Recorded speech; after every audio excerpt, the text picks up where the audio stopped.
Hello everyone, मैं मनोज एक बार फिर से एक नए वीडियो में स्वागत करता हूं। तो आज का हम लोग का टॉपिक है थ्योरम 42 थ्योरम आज हम लोग करेंगे। इसके पहले सारा थ्योरम कंप्लीट हो चुका है, तो अगर उसे देखना है तो आप प्लीज प्ले लिस्ट को एक बार चेक करें, वहां पर बाकी थ्योरम आपको मिल जाएगा। और आप लोग से एक रिक्वेस्ट है कि अगर वीडियो अच्छा लगे तो प्लीज एक लाइक कर दें, क्योंकि आप लोग लाइक करना भूल जाते हैं।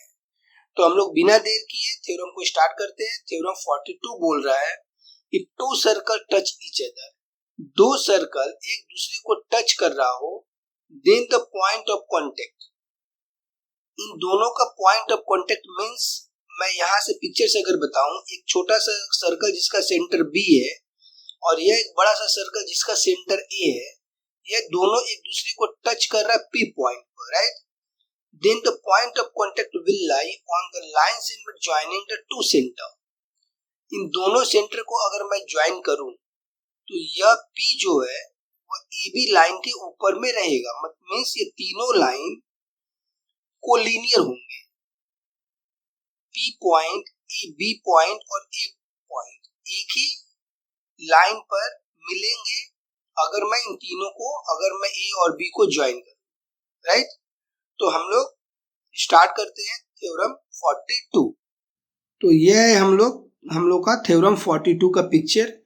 इस तरह से दो सर्कल एक दूसरे को टच कर रहा है एट पॉइंट P पर। इन दोनों, ये दो सेंटर है, इसको मैं ज्वाइन किया तो हमें यह प्रूफ करना है कि P पॉइंट जो होगा वह AB पर है। इसका मतलब कि अगर हम लोग APB को स्ट्रेट लाइन प्रूफ कर दे कि ये तीनों एक ही स्ट्रेट लाइन पर है, तो हम लोग यह प्रूफ कर पाएंगे कि P जो पॉइंट है वह AB पर है। तो इसके लिए गिवन क्या होगा, हम लोग का गिवन क्वेश्चन पढ़ करके हम लोग समझ जाते हैं। गिवन है two circle with centre A and B, दो circle with centre A and B।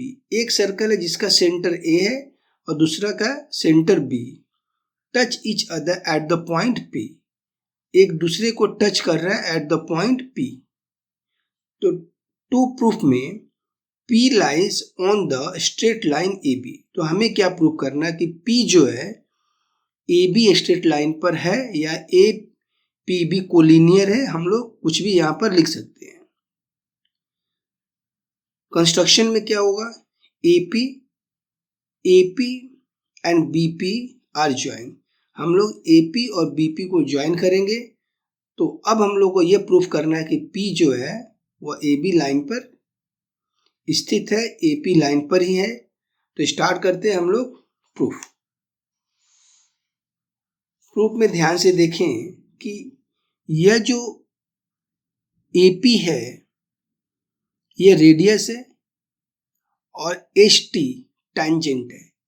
AP radius और ST टैंजेंट एक दूसरे पर 90 डिग्री का एंगल बनाते हैं। यह हम लोग प्रीवियस थ्योरम में कर चुके हैं। यह 90 डिग्री का एंगल बन रहा है।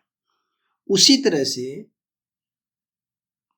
BP रेडियस और ST टैंजेंट एक दूसरे पर 90 डिग्री का एंगल बना रहे हैं। ये देखो अब 90 डिग्री, यह 90 डिग्री और यह 90 डिग्री, तो 90 डिग्री प्लस 90 डिग्री 180 डिग्री। तो अगर कोई लाइन पर यह लाइन 180 डिग्री हो गया तो हम लोग यह बोल पाएंगे कि यह एक स्ट्रेट लाइन है। यह एंगल अगर 180 डिग्री हो जाता है तो यह हम लोग आराम से बोल सकते हैं कि यह AB जो है या APB जो है वह एक ही स्ट्रेट लाइन है। तो इसे हम लोग लिखेंगे कैसे, इसे हम लोग देख लेते हैं, right? So angle APS equal to 90 degree and angle BPS equal to 90 degree।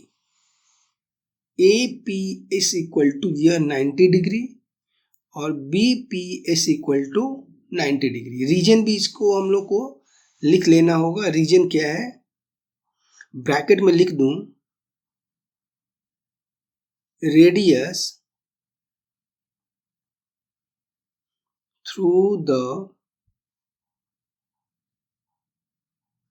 Point of radius through the point of contact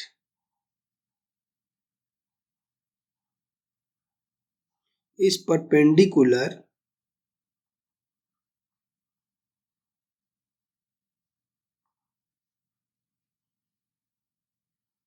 to the tangent. क्या बोला हुआ? Radius through the point of contact, radius through the point of contact, radius है वो point of contact से pass कर रहा, point of contact is perpendicular to the tangent, या perpendicular होता है टैंजेंट के ऊपर में, राइट। तो इस तरह करके हम लोग लिखेंगे। उसके बाद में therefore angle APS plus angle BPS equal to 90 degree plus 90 degree, यह हो जाएगा हम लोग का 180 डिग्री। तो यह हमें क्या मिला? यह टोटल 180 डिग्री के बराबर है। ओके, देयरफॉर इसे हम लोग बोल सकते हैं APB is a straight line, और यही हम लोग को प्रूफ करना था। इस तरह से इसको हम लोग प्रूफ करेंगे।